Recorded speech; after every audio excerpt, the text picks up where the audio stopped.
예. 태국의 기원이 좀 궁금해집니다. 예. 태국은 우리나라가 만든 건지 중국이 만든 건지 말씀 좀 부탁드립니다. 첫째가 태극을 중국이 만들었을까요? 우리가 만들었을까요? 중국이요? 우리가 만들었을까요? 태극의 역사는 가만히 보시면 복희요. 태호, 복희는 음양을 만들어요.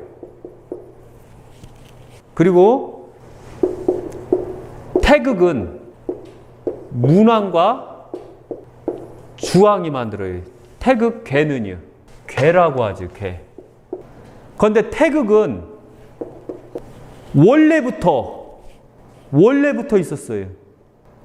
태극은 만들어진 역사가 47억 년이요. 우주가 생길 때, 태양계가 생길 때, 태양이 생길 때 만들어진 거예요. 이미 태극은요. 그리고 이 모든 것을 하나로 통일시키신 분이 있어요. 이 하나로 통일을 시키신 분이 있어요. 누구일까요? 예, 바로 공자님이셔요. 공자님이 바로 이 태호복귀시, 문왕, 그 다음에 이 모든 태극을 하나로 통일시키신 분이에요. 어떻게 통일시켰을까요? 이 중에 하나하나 다 이치를 설명하신 분이 바로 공자님이시고 그걸 기록에 남겼어요. 예를 들면 태호복귀시는 음양을 하도낙서에다가 남겼을 뿐이에요. 기록이 없어요. 동굴에다가 원시인처럼 남긴 것밖에 없어요. 그러면 여기서 문왕과 주왕은 괴를 만들었어요. 64개를요. 64개를. 만들었는데 이 사람은 문왕과 주왕은 이 64개를 국민들한테 줬을까요? 안 줬을까요? 주나라에.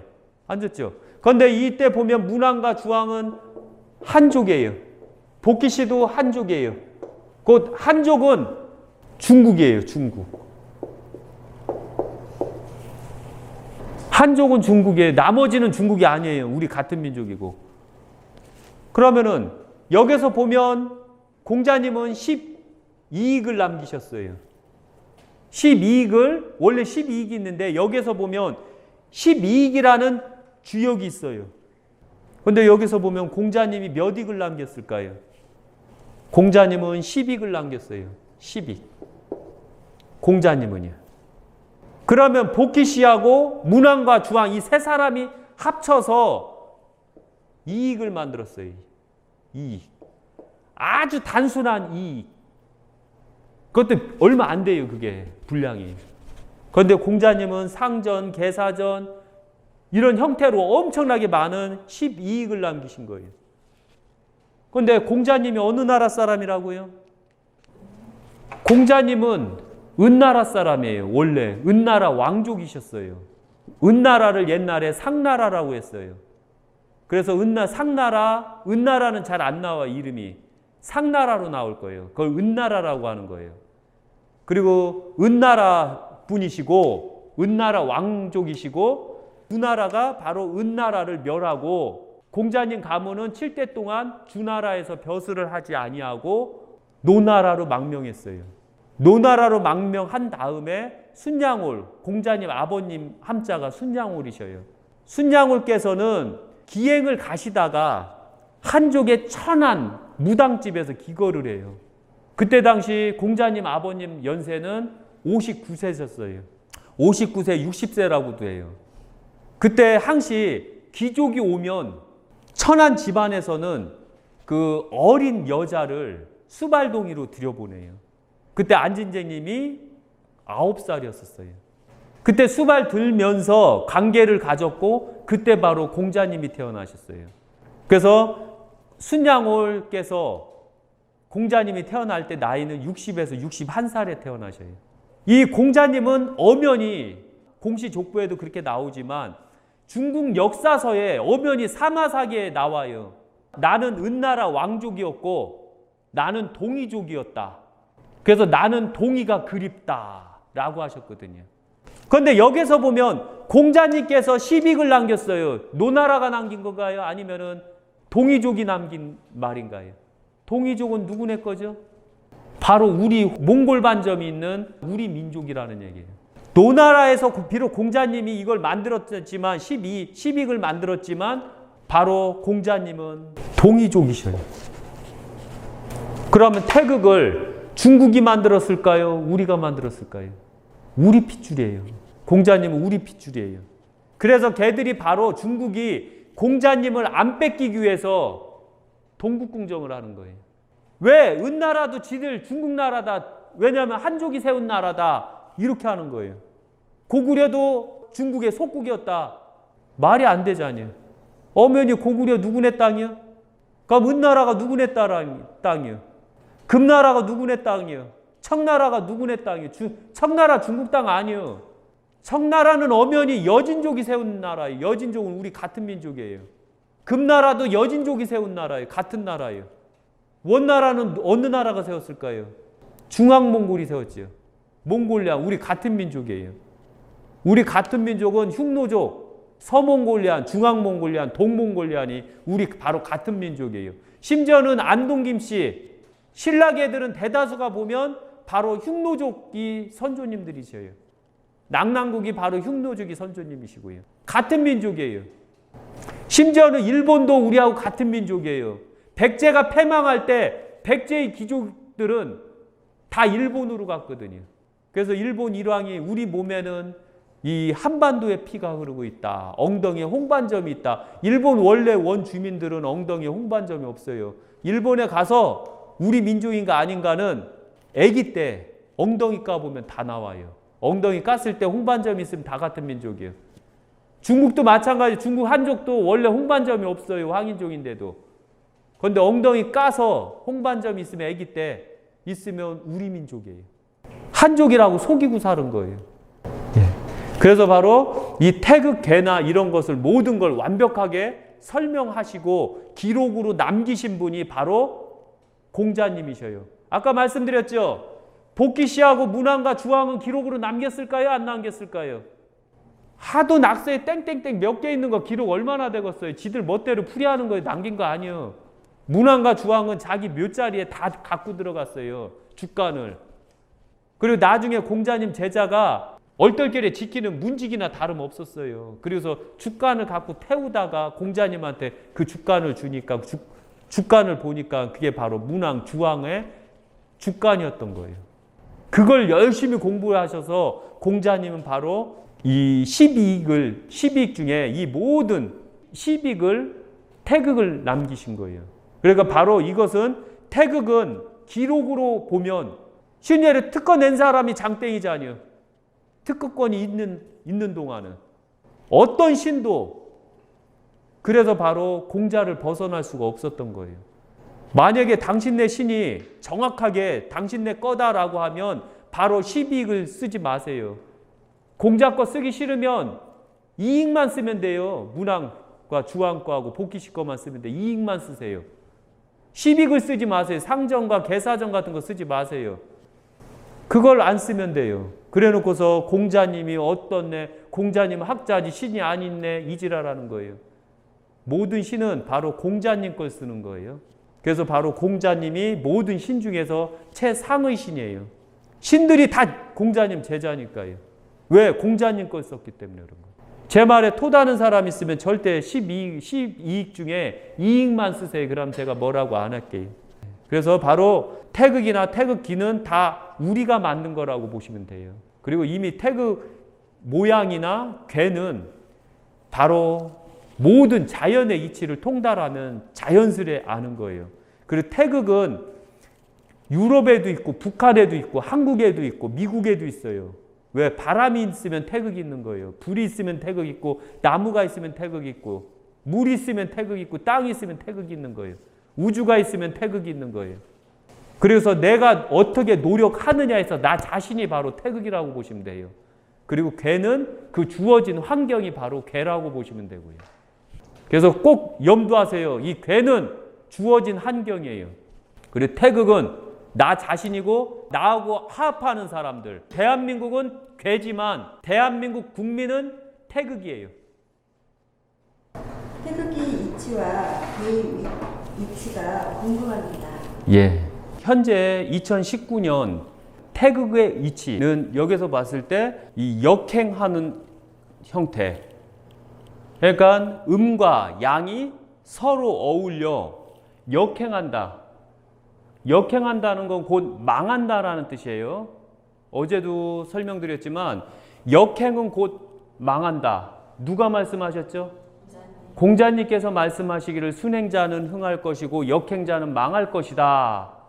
모든 자가 하나가 돼서 올바름으로 가려고 할 때는 그 나라, 그 가족, 개개인마다 흥할 것이나 나라가 잘 먹고 잘 살아야 됩니다 라고 하고서 열심히 노력하는데 노력의 결실, 그러니까 순행의 결실로 가면 흥하는 거예요.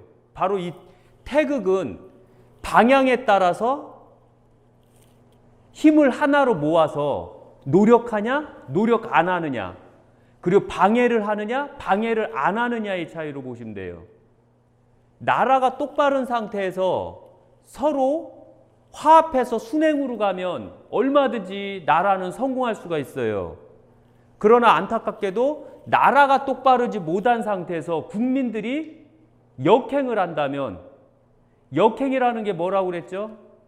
순행이라는 것은 내가 노력해서, 내가 꿈을 갖고 열심히 노력해서 부유하고 잘 먹고 잘 사는 게 바로 순행이에요.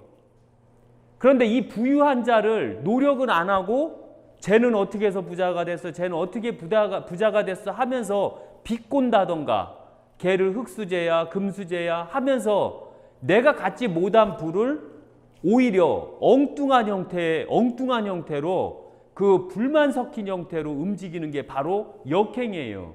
그 과거에 한번 보세요. 우리가 꿈을 갖고 열심히 살았을 때는 순행이에요. 그때는 우리가 한참 후에, 지금은 아닐지라도 10년, 20년, 30년 후에는 내가 부유하게 살 것이라는 꿈을 갖고 열심히 노력했어요. 그런데 나라가 부유해지니까 어떤 일이 생겼어요? 실패자도 있을 것이고 가난한 자들도 있었어요. 그런데 어떤 몰지식한 자들이 그 가난한 자들, 실패자들을 선동해서 열심히 노력해서 성공한 자들을 잘못됐다라고 인식을 시켜버리기 시작했어요. 많은 부가 있는 사람들을 오히려 잘못됐다. 걔는 투기해서 돈 벌었어. 걔는 뭐해서 돈 벌었어. 뭐해서 돈 벌었어. 이런 식으로 거짓 선동을 해버리는 거예요. 그러니까 나라가 잘 먹고 잘 살게 서로 합심해서 움직이는 방향은 이 태극으로 설명할 수가 있는 거예요. 그런데 현재 우리나라 태극기는 이계, 건계, 감계, 곤계까지는 순서대로 갔어. 이게 보면 순행 방향으로 움직이고 있어요. 그런데 문제는 뭐냐면 잘 먹고 잘 삽시다 했는데 요 안에 있는 이 양과 음의 국민들이 오히려 싫어. 이거 하면 너만 부자 되지 내가 부자 돼? 안 해. 이렇게 갖고서 막 역행으로 돌아가는 거예요. 심지어는 대한민국 이 바로 로고 자체도 이것은 어제 말씀드렸지만 안정적인 태극 모양이에요. 그러나 세 개가 들어가면, 무양이 세 개가 들어가면 이것은 역동이라고 그랬어요. 역동은 물이 한강처럼 잘 흐르는 것은 바로 이 계획을 세울 수가 있어요. 이렇게 태극처럼. 그런데 이렇게 역동이 되면 물이 산골에서 경사도가 높은 곳에서 물이 팍 치고 가면 불안해요. 빠르기는 빠르지만 불안해요. 안정감이 없어요. 그래서 역동을 쓸 때는 바로 안정감이 없다라는 걸 얘기를 해야 돼요. 거기에다 바로 안정감이 있는 역동하고 안정감이 없는 역동이라는 게 있어요. 태극에서는. 그런데 한번 가만히 보세요. 보면 빨간색이 강해야 돼요. 그래야지 음도 강해지고 양도 강해지는 거예요. 서로. 그런데 여기서 보면 금이 강해요. 오히려. 흰색은 금이에요. 오행에서. 그런데 흰색은 금을 생한다 했어요. 그런데 화가 약해요. 반면에 청이 엄청나게 강해요. 강한 상태에서 금도 강한 듯하고 빨간색도 있지만 시간이 지나면 이 물은 썩어버려요. 곧 이 어떤 나라에서 무엇을 만들 때는 그 나라가 망한다라는 의미도 가져야 된다는 거예요. 예를 들면 우리 집안에 우리 대한민국의 깃대를 딱 세우고 그 외교나 이런 데 갔을 때 우리를 상징하고 우리를 표현하는 거거든요. 우리 꿈이 어떤 꿈입니다. 이렇게 갔는데 안타깝게도 우리는 망하려고 가는 겁니다. 이렇게 간다고 생각해 봐요. 예를 들면 제가 이름을 잘 몰라요. 그러나 고종 황제가 만든 태극기, 그 다음에 박영효가 일본 배에서 일본하고 외교를 할 때 일본 배에서 태극기를 그렸어요. 그렸는데 이 건, 감, 고는 고종 황제가 그린 태극기 모양하고 똑같아요. 그런데 문제가 뭐냐면 얘가 알딸딸했던 거예요. 박영효가 만든 태극기에서는 걔는 잘못 그렸던 거예요. 역행으로. 그런데 일본 놈들이 왜 이것을 그대로 한참 후에 고종 황제가 만든 태극기를, 여기 보시면 고종 황제 태극기를 버리고 한참 후에 왜 이 태극기를 사용했나요? 스스로 망하는. 왜 성공하는 태극기를 안 쓰고 오히려 왜 망하는 태극기를 일본 놈들이 일본 일제 이제 고종 후 얼마 안 있다가 이 태극기를 사용했나요? 이건 바로 일본 애들이 봤을 때 이건 대한민국 국민들을 하나로 뭉치는 게 아니라 따로따로 놀게 한다라는 의미가 있거든요. 그래서 일본 앞잡이들, 이것도 바로 일본이 만들어낸 게 아니에요. 우리가 착각하고 있는 거예요. 창씨개명 누가 했죠? 우리나라 친일파가 했을까요? 일본 사람들이 했을까요? 친일파들이 창씨개명을 하자고 했던 거예요. 일왕한테 충성을 다하려고. 일본 놈들이 우리를 침략하고 우리를 강제적으로 땅을 뺏었나요? 아니에요. 일본 놈들이 화투를 가리켰고 화투를 하면서 고리대금업을 했고 외상이면 소도 잡아먹는 우리나라 근성 때문에 바로 그 일본 놈들이 사채를 했던 거예요. 돈을 쉽게 빌려줬고 우리나라 사람은 그 돈을 못 갚아서 땅을 담보로 땅을 뺏겼던 거예요. 그런 식으로 땅을 취했던 거지. 여기서 보면 일본 놈들이 강제적으로 우리 땅을 뺏은 적은 없어요. 다 우리 친일파들이 했던 거예요. 이완용이나 이런 사람들이. 바로 이 태극을 그릴 때도 마찬가지예요. 고종 태극기를 썼으면 어떻게 됐을까요? 독립은 이미 돼 있는 상태였기 때문에 바로 우리는 성공적으로 나갔을 거예요. 그러나 문제는 왜 하필이면 국민들을 똘똘똘 뭉치고 순행 방향으로 못 가게 하고 왜 역행 방향으로 가게 했느냐 이거죠. 그러니까 바로 우리 대한민국 국민들은 잘 먹고 잘 살만 하면 지랄하고서 지들 멋대로 망치는 거예요. 팽이 아시죠? 팽이가 이렇게 돌 때 해초리로 때려야 돼요. 때리면 팽이는 뺑글뺑글 잘 돌아요. 그런데 문제는 뭐냐면 팽이가 역으로 돌 때 우리가 잘 먹고 잘 살려고 했으면 반강제적으로 순행하는 자여야 돼요. 꼭 역행하는 자가 이걸 하면 안 돼요. 제가 말씀드리지만 역행하는 자는 이 태극을 논해서도 안 되고 태극 방향을 가서도 안 돼요. 그래서 역행으로 갈 때는 순행하려고 잘 먹고 잘 살고자 하는 그 꿈을 가진 사람들이 나왔을 때는 회초리를 순행 방향으로 축 싹싹 때리면 팽이가 이렇게 때려야 돼요. 이렇게 역행으로 때리면 안 돼요. 이렇게. 가만히 한번 생각해 보세요. 순행으로 때리니까 팽이가 순행으로 도는 거예요. 그런데 이 손으로 이렇게 때린다고 생각해 봐요. 그럼 역행으로 도는 거예요. 그래서 순행 방향에서 찰싹찰싹 때리면 바로 태극은 이렇게 돌아가는 거예요. 이때는 우리가 꿈을 갖고 우리가 열심히 살았거든요. 그 찰싹찰싹 맞으면서 선행자가, 그러니까 순행자가 열심히 살려고 국민들과 똘똘똘 하나 돼서 살려고 노력할 때는 그 순행자가 해초리로 찰싹찰싹 국민들을 때렸어요. 그러니까 국민들은 어쩔 수 없는 거예요. 그 때릴 때 뭘로 때렸죠? 밀가루로 때리고 새마을운동으로 때리고 경부고속도로로 때리고 독일 탄광노동자로 때리고 독일 간호사들을 때리고 월남을 통해서 때리고 잘 먹고 잘 살려니까 어쩔 수가 없었던 거예요. 그리고 잘 맞고 잘 움직이고 노력한 자들 때문에 우리나라가 여태까지 그나마 잘 먹고 잘 살았던 거예요. 그러나 안타깝게도 우리가 배가 부른 지가 한참 돼갖고 그걸 다 까먹었던 거예요. 제가 봤을 때는 닭대가리라고 하는 거예요, 그걸. 그러니까 다시 역행으로 돌아가는 거, 이게. 역행으로 돌아가면 나라가 망할 것 같아요, 안 망할 것 같아요? 바로 이 태극은 이 태극기에 있는 꿈, 미래, 우리가 이루고자 하는 목표에서 우리가 어떻게 노력할 것인가를 힘을 주는 역할을 하는 거예요, 태극은. 그래서 앞으로 사람네들이 계속 이 태극기를 쓰면서 역행으로 갈 것인가 아니면 순행으로 갈 것인가는 우리 스스로가 생각을 하고 미래에다가 남겨줘야 돼요. 지금처럼 이 태극기를 계속 가게 된다면 미래에도 희망이 없어요. 우리나라가 뭘 갖고 있어요? 자원이 있어요? 그렇다고 나라가 똑바로 돼갖고 나라가 순행을 하고 있었어요. 순행자만 나오면 역행자들이 그 순행자를 못 죽여서 한다리네요. 이 한심하게도. 이러니까 대한민국 국민성이 개똥이라고 나오는 거예요. 잘 살아보세. 너도 잘 살아보고 나도 잘 살아보고 다 잘 살아보세. 새마을운동 할 때는 새마을운동 노래만 나오면 역행자들이 나왔다 하면 그 모든 사람들이 그 역행자들을 아예 왕따를 시켰었어요. 네 집도 넓혀주고 네 기아집도 넓혀주고 모든 걸 다 넓혀주고 잘 먹고 잘 살자고 하는데 왜 초를 치느냐 이렇게 말하죠. 그때는 새마을운동 할 때는 모든 자가 다 순행자가 됐던 거예요. 왜? 나라에서 올바르게 나라를 세웠기 때문에 그런 거예요.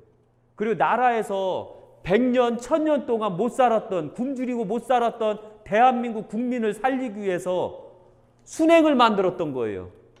순행자가 딱 나와서 보니까 우리나라 국민성이 사돈이 땅을 사면 배가 아프네.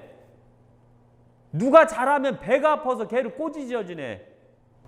독립운동가들도 마찬가지예요. 독립운동가들도 보면 김자진 장군을 누가 죽였어요? 일본 놈이 죽였어요? 아니면은 빨갱이가 죽였어요? 빨갱이가 죽였어요. 왜? 민주진영에서 큰 사람이 나오면 안 되는 거예요. 같은 민족인데도. 민주진영에서 너무 큰 사람이 나오니까 이 사람을 죽여야 돼요. 큰 사람이 나오면 나올수록 빨갱이들은 일어설 수가 없었거든요. 그러니까 김자진 장군을 죽일 수밖에 없었던 거예요. 왜? 우리 스스로는 뛰어난 자가 나오면 역행자, 잘못된 자들이, 역행자들이 순행자를 매번 죽이려고 그래요. 그래서 이 태극은 바로 움직이는 힘. 이미 나라가 만들어지고 나라가 바른 정신으로 세워지면 우리 스스로가 노력해서 국민들이 일치단결하여 순행으로 갈 것인가 역행으로 갈 것이냐를 바로 힘, 우리 노력을 바로 이 태극이라고 보시면 돼요. 아무리 좋은 나라가 만들어져도 이 태극이 잘못 들었으면 그 나라는 삽시간에 망하는 건 뻔해요. 그러나 박정희 대통령이라는 분이 나와서 이것을 잘 만들어 놨기 때문에 그나마 나라가 엎치락뒤치락 힘들었는데도 불구하고 그 만들었던 세월, 18년 동안 만들었던 세월 때문에 바로 우리가 2019년까지 쌀밥 먹고 있는 거예요. 우리 불과 1970년까지 쌀밥을 제대로 못 먹었던 민족들이에요. 심지어는 1985년까지도 쌀밥을 못 먹었어요. 전두환 대통령이 정부미를 풀면서 가난한 자도 그나마 보리밥에 쌀밥을 희석해서 먹을 수 있던 시대가 바로 전두환 때예요. 가만히 그때 당시 살았던 분들한테 부자들 빼고 가난한 자들한테 물어보세요. 저도 85년서부터 보리밥에 쌀밥이 약간 희석돼 있었거든요. 그런데 그런 나라를 만든 박정희 대통령을 우리가 까고 있어요. 역행자들 때문에. 지금 역행자들이 노력은 않고 노력한 사람 거를 뺏어 먹으려고 하는 자들이 계속 역행을 만들어요. 역행자의 말은 가장 달콤해요. 그런데 순행자의 말은 달콤하지가 않아요. 왠 줄 알아요? 산에 한번 올라간다고 생각해봐요. 순행자한테 물어보면 저 산 정상에 올라가는데 많이 힘듭니다. 그리고 한참 올라가야 됩니다. 3-4시간 올라가야 됩니다. 그러나 그 정상에 갔을 때는 그 고생은 온데간데 없습니다. 너무 좋습니다. 이렇게 말씀드려요. 그런데 역행자한테 물어보면 어떻게 말하냐면 역행자들은 왜 올라가는데요? 힘들게 왜 올라가는데요? 땀 범벅이 돼서 왜 올라가는데요? 거기 가봤자 아무것도 없어요. 이게 바로 역행자들이 하는 말이에요. 산 정상에 올라간 자만이 그 기분을 알아요. 그런데 산 정상에 올라가지 못한 자는 자기만의 환상을 알아요. 환상은 다 될 것 같지만 그렇지가 않아요. 환상 속에서 살지 마세요. 그래서 우리가 바로 태극에서 이 괴를 움직일 때 어떤 형태로 움직일 것이냐, 역행으로 갈 것이냐, 순행으로 갈 것이냐의 차이예요. 그리고 또 이 괴예요. 이것은 괴는 바로 세상의 이치예요. 이건 세상의 이치. 그러나 여기서 잘못된 괴를 아는 사람들은 이거 보고서 공부 좀 하셔야 돼요. 왜 공부를 해야 되냐면 태극 괴를 안다고 하는 우리나라 사람들 중에 이 태극 괴를 제대로 아는 사람이 없어요. 첫째가 일반 괴를 안다는 사람들은 이 개를 불로 봐요. 한심하게. 순행을 하고 양옆에서 꽉 찼다고 해갖고 이게 폭약처럼 빵 터진다고 그래요. 그런데 가장 한심한 게 있어요. 공자시대 때 화약이 있었어요, 없었어요? 화약이 없죠. 그런데 어떻게 화약, 폭탄처럼 나오냐, 이런 뜻이에요. 제가 말씀드리는 거. 심지어는 이게 저희 감개예요. 감개를 볼 때 이거를 물이래요. 한심하게. 이게 물이 될 수 있다고 보셔요? 물은 세 개가 다 음이어야 돼요. 공개처럼. 그런데 물이 흐르는데 왜 안에 알이 찼을까요? 왜 결실이 맺었을까요? 이게. 결실을 맺게 되면 뭐라고 할 수 있을까요? 이게. 알 찼어요. 그럼 뭐로 봐야 될까요? 금으로 봐야 될까요? 목으로 봐야 될까요? 화로 봐야 될까요? 수로 봐야 될까요? 구름으로 봐야 될까요? 연못으로 봐야 될까요? 땅을 뚫고 나오는 지진으로 봐야 될까요? 아니면 구름에서 내려오는 벼락으로 봐야 될까요? 아니면 산으로 봐야 될까요? 바로 금이에요. 감개는 양쪽에서 빨아들이고 알맹이가 찬다라는 의미예요. 그런데 물이 무슨 알맹이가 차요? 얼음이요? 얼음이 아니잖아요. 얼음은 엄연히 여기서 말하는 물은 얼음이 아니라 흐르는 걸 말하는 거예요. 그 다음에 또 하나 곤개예요. 곤개를 땅곤이래요. 한심해요. 땅곤일까요? 물곤일까요? 땅곤이라고 하면 땅곤에 쇠를 한번 던져보세요. 무거운 걸 딱 던져보세요. 무거운 거 이렇게. 곤. 왜 안 들어가죠? 왜 안 들어갈까요? 그런데 물에다가 이걸 던지면 어떻게 됐을까요? 물에다가 만약에 큰 강에다 이거 던지면 어떻게 될까요? 바다에다 던지면 어떻게 될까요? 저수지에다 던지고 호수에다 던지면 어떻게 될까요? 그럼 어떻게 될까요? 쑥 주저앉겠죠. 바로 순음은 모든 걸 다 빨아들인다. 빨아들여도 속이 찬 게 없다라는 뜻이에요. 일명 욕심을 뜻하기도 해요. 어둠을 뜻하기도 하고 음을 뜻하기도 해요. 그럼 우선적으로 여기서 보면 땅곤이 아니다라는 얘기예요. 그런데 안타깝게도 우리가 아는 학자들, 우리가 아는 주역을 아는 자들은 이미 선조들이 땅곤이라고 했으니까 땅곤이에요. 이미 우리 선조들이 이계를 불이라고 했으니까 불이에요. 우리 선조들이 감을 물이라고 했으니까 물이에요. 건을 불이라고 했으니까 건을 하늘이라고 했으니까 하늘이에요. 이렇게 잘못된 것을 그대로 생각하지 아니하고 받아들이고 있다는 점이에요. 그럼 우리 후손으로서 어떻게 될까요? 이게 잘못됐다라는 걸 안 우리 후손들은 어떻게 될까요? 다음 후손들한테도 똑같이 그 지금 해왔던 분들의 말을 전해야 될까요? 전하지 말아야 될까요? 바로 잘못된 게 있으면 고쳐라. 그 이유를 대고 고쳐라. 그리고 바로 하고 후손들에게 바로 가르쳐주라. 공자님 말씀이에요. 어떤 무식한 인간들이 공자님이 이렇게 말씀하셨어요 라고 말해요. 그런데 너무 안타까운 게 있어요. 그 해석면에서 문제가 있었기 때문에. 그래서 바로 여기서 보면 이 괴의 위치는 바로 세상이 움직이는 이치예요. 세상의 움직이는 이치를 이거는 복기시 선천태극이에요. 그래서 복귀시의 선천태극은 바로 진, 이, 태, 건, 손, 감, 간, 곤으로 가요. 자연의 이치, 모든 인간의 이치, 봄, 여름, 가을, 겨울, 사계절의 이치. 새싹은 진은 원래 토예요. 양토. 토에서 시작하기 때문에 그런 거예요. 토에서 나온 새싹은 무럭무럭 자라요. 나무가 되고, 나무는 성장하여 이파리를 피고 꽃을 맺으니, 태계는 꽃이에요.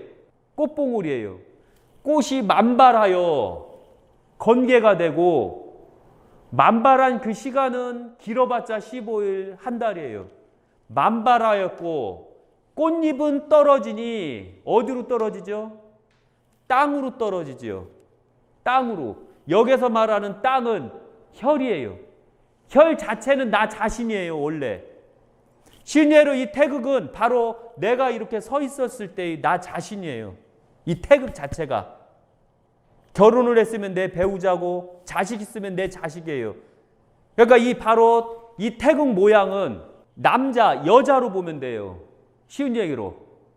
그리고 자식이 하나가 있으면 3태극이 나오는 거예요. 자식이 둘이면 4태극이 나오고, 자식이 셋이면 5태극이 나오는 거예요. 그래서 5태극이었을 때 어떤 방향으로 움직일까를 뜻하는 거예요. 그리고 여기에서 이 세상 이치를 이렇게 만들어 놓은 거예요. 이 개는. 그리고 태극, 나 자신이 이 속에서 어떻게 살아갈 것이냐를 결정하는 거예요. 그리고 이 복귀씨는 이 순행적 태극을 만들어 놓은 거예요.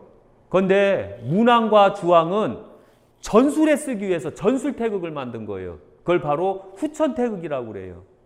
후천 태극은 내가 배합에서 중심에서 지형에 따라서 내가 어떻게 싸울 것인가, 역으로 싸울 것인가, 순행으로 싸울 것인가를 논하는 전술체계예요. 그런데 실제 도에서는 문왕과 주왕의 전술체계는 조금 멀리해야 돼요. 싸우는 게 아니잖아요. 죽이는 게 아니잖아요. 도나 수행이나 내 마음 수련이나 이 모든 것은 다 여기서 말하는 복귀시의 선천태극으로 만들어내야 돼요. 후천태극이 아니라요.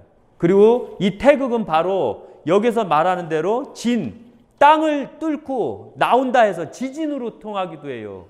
하나, 실제 지진이 발생할 때 뚫고 나온다라는 의미가 있거든요. 이때 보면 새싹이 씨를 심었고 씨에서 바로 땅을 뚫고 나온다는 의미가 있어요. 그래서 처음 시작을 뜻하는 거예요. 그래서 처음 시작은 집에서는 누구죠? 장남이에요. 그 다음에 두 번째 이계예요. 뚫고 나온 새싹은 성장하면 나무 기둥이 만들어져요. 그럼 물이 어떻게 움직이나요? 나무 껍질 안에서 순환작용을 해버려요. 순환작용을 한다라는 의미예요. 밑으로도 내려가고 위도 내려가요. 왜? 이 중간에서 빨아들일 테니까.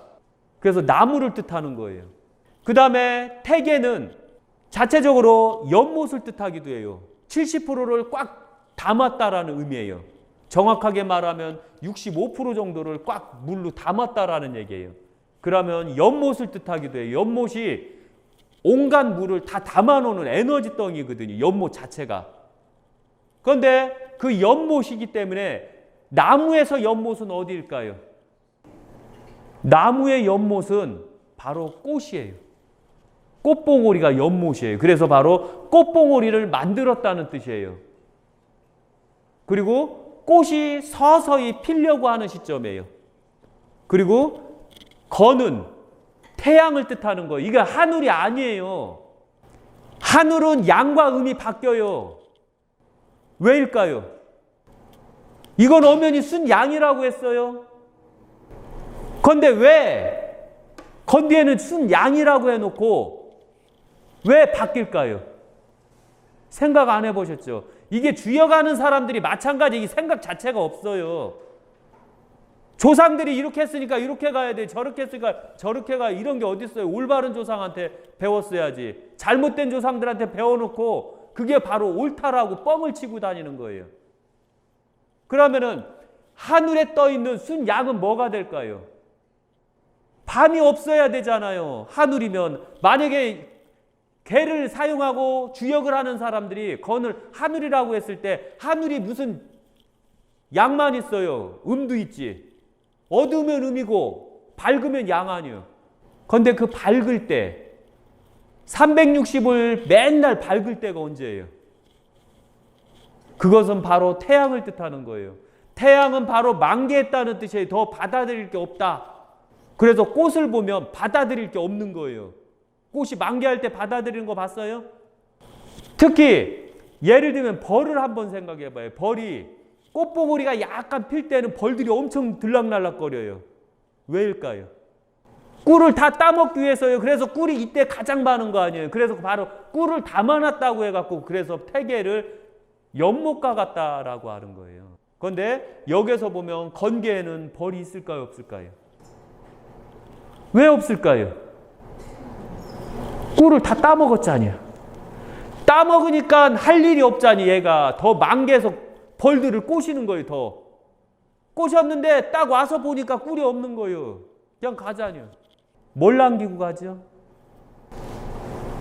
꽃가루를 남기고 가죠.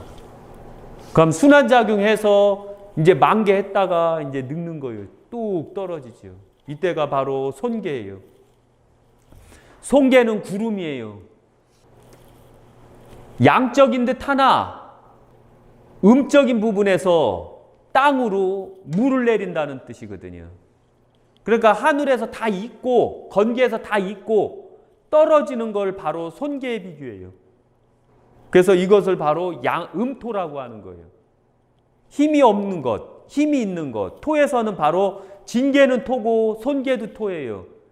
그러나 이것은 손개는 불토고 그 다음에 진개는 토목이에요. 정확하게 보면. 그렇기 때문에 구름에서 내려오는 물과 같다 해서 그래서 바로 이 하늘에서 떨어지는 걸 말해요. 그리고 자체적으로 감개는 또 뭐가 될까요?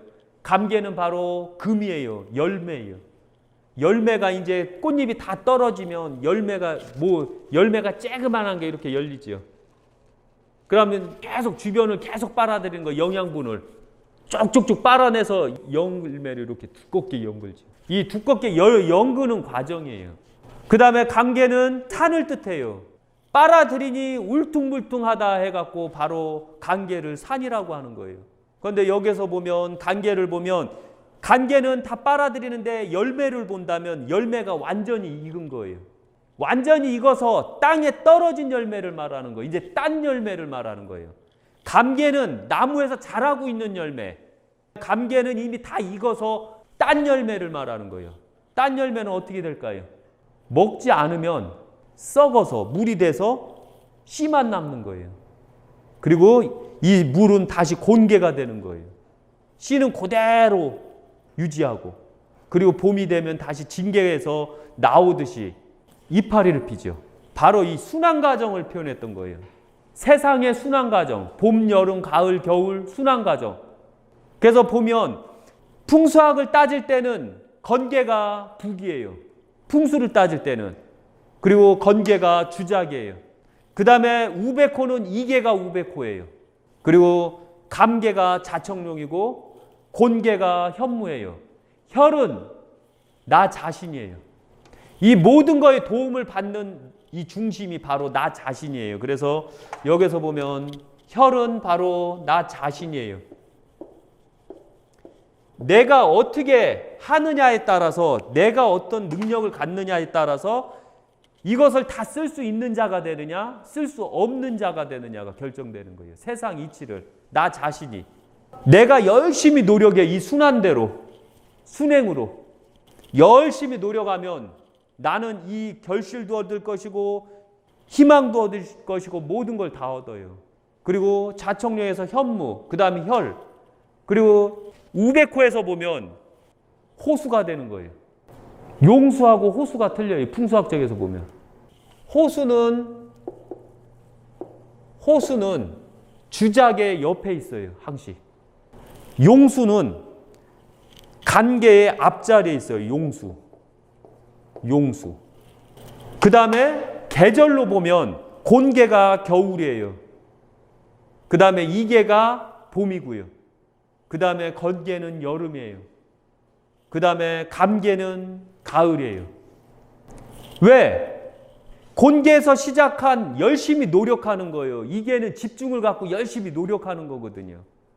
열심히 노력하면 여름에 뜨끈뜨끈한 곳에서 열매가 만들어져요. 열매 기초가 만들어지는 거예요. 낙엽은 떨어지고 열매, 가을이 돼서는 결실을 얻는다라는 의미가 있어요. 그러니까 곧 이 괴는 세상의 위치, 내가 직업, 내 직업이 어떤 직업이다.